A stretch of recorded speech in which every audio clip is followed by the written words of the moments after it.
Para rasul adalah manusia-manusia terpilih yang diutuskan oleh Allah untuk membimbing manusia ke jalan yang benar. Kita kena percaya begitu. Semua mereka adalah benar. Rasul-rasul yang nama-nama dan peranan mereka tersebut secara terperinci di dalam Al-Quran mestilah dipercayai secara terperinci. Yang tidak tersebut secara terperinci memadailah dengan percaya kepada mereka secara umum. Antara yang wajib dipercayai tentang mereka ialah: satu, para rasul itu telah melaksanakan tugas mereka dengan sebaik mungkin. Jangan kita kata mereka tak sempurna buat kerja. Jangan macam tu. Walaupun Nabi Yunus kira-kiranya dia salah di satu peringkat, dia meninggalkan kaum dia tanpa izin Allah, tapi Allah hukum dia, dia balik semula. Dia balik semula dengan kaum dia tu. Yang lebih besar lagi di situ, peristiwa dia tu untuk mengingatkan orang lain, untuk menyedarkan kita betapa susahnya buat kerja agama ni. Nabi yang macam tu pun dia sampai berasa jemu, sampai berasa serik, tak mahu dah, tak akan terima dah ni macam mana-mana. Kita tak boleh kata begitu. Itu pengajarannya. Pengajaran dia tu lebih besar. Jadi adalah berlaku kepada seorang Nabi. Tapi kita nak kata dia tu tak betul, dia tu tak sempurna, tak boleh. Sebab itu Nabi SAW kata, la tufaddiluni ala Yunus ibn Matta. Jangan kamu lebihkan aku daripada Yunus bin Matta. Nabi takut sebab ada cerita tu nanti orang kata Nabi tentu lebih, Rasulullah tentu. Jangan. Dia pun Nabi juga. Dari segi kenabian itu sama. Cuma nak ceritanya kerja ni berat, susah. Susah. Sehingga ada berlaku begitu sebagai contoh. Jadi kalau kita orang biasa ni ada yang terasa berat-berat, kita sedarlah. Kita sedarlah. Orang yang lebih lagi daripada kita pun tercabar. Mereka adalah orang-orang yang maksum, terpelihara daripada segala bentuk dosa, sama ada besar atau kecil. Ini yang wajib dipercayai tentang rasul-rasul juga. Dengan sengaja atau tidak sengaja, dengan sengaja atau tidak sengaja, mereka tak ada melakukan. Allah SWT pelihara dia, jaga dia, sehingga tidak berlaku. Sebab kerja yang dia nak buat tu sangat besar. Mesti kena maruah dia tu suci, jangan tercalar. Misalnya cerita Nabi Yusuf kan dalam Quran sebut, walaqad hammat bihi wa hamma biha laula arra'a burhana rabbih. Yang perempuan itu Zulaikha tu sudah betul-betul dah nak dekat dia. Dia pun sudah betul-betul juga, kalau tidak dia nampak bukti Tuhan.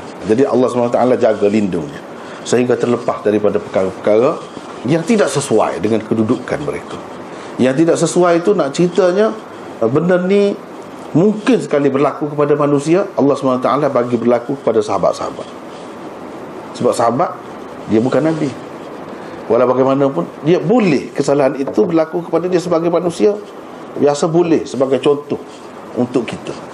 Dan mereka bagaimana bila bersalah begitu? Terima hukum, minta dilaksanakan hukum Islam.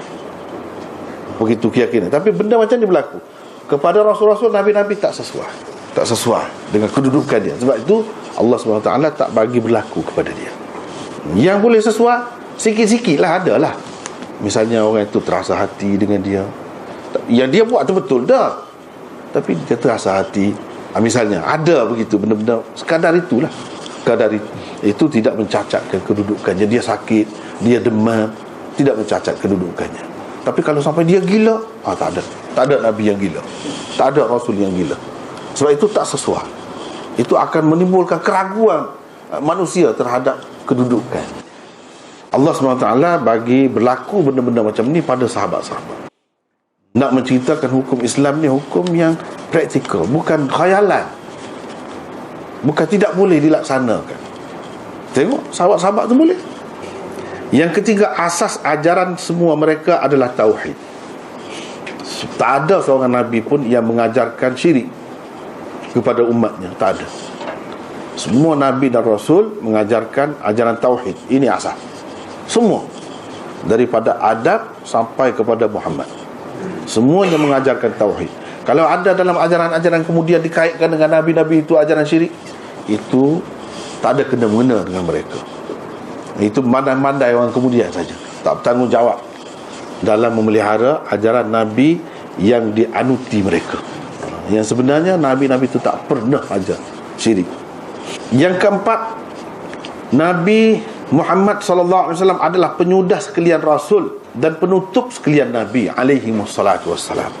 Artinya tidak ada lagi nabi sesudah nabi kita. Mesti kena yakin. Kalau ada yang mendakwa nabi sesudah nabi, itu karu.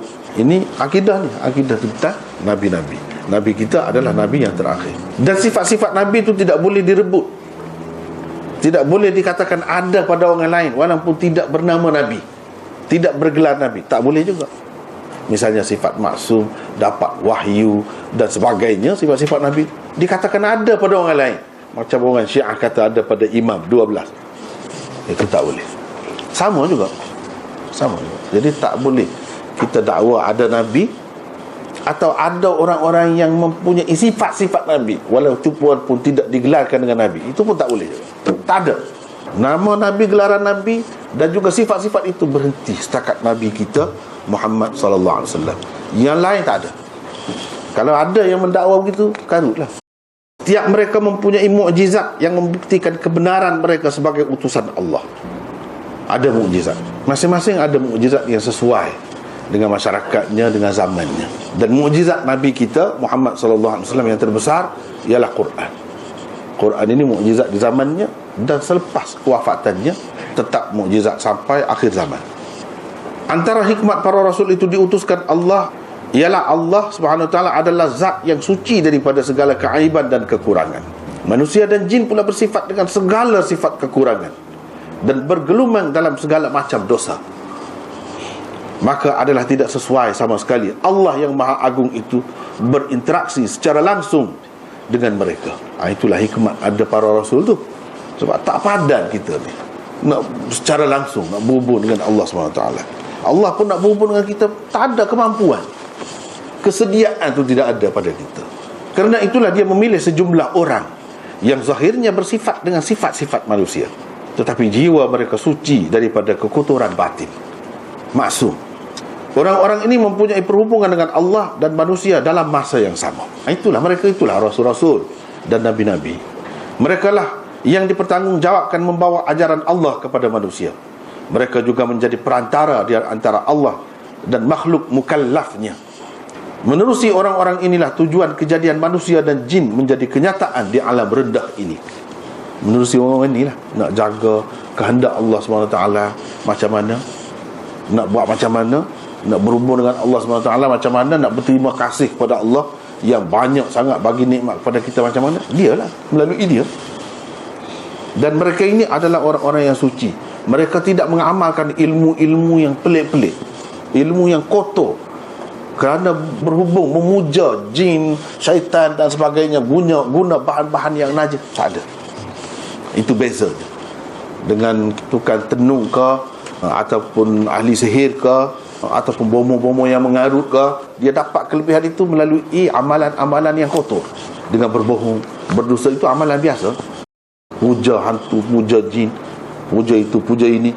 Kadang-kadang tu kerana nak pelimunan ilmu, tak nampak, tak look, bila ditetak tak look, tembak tak makan.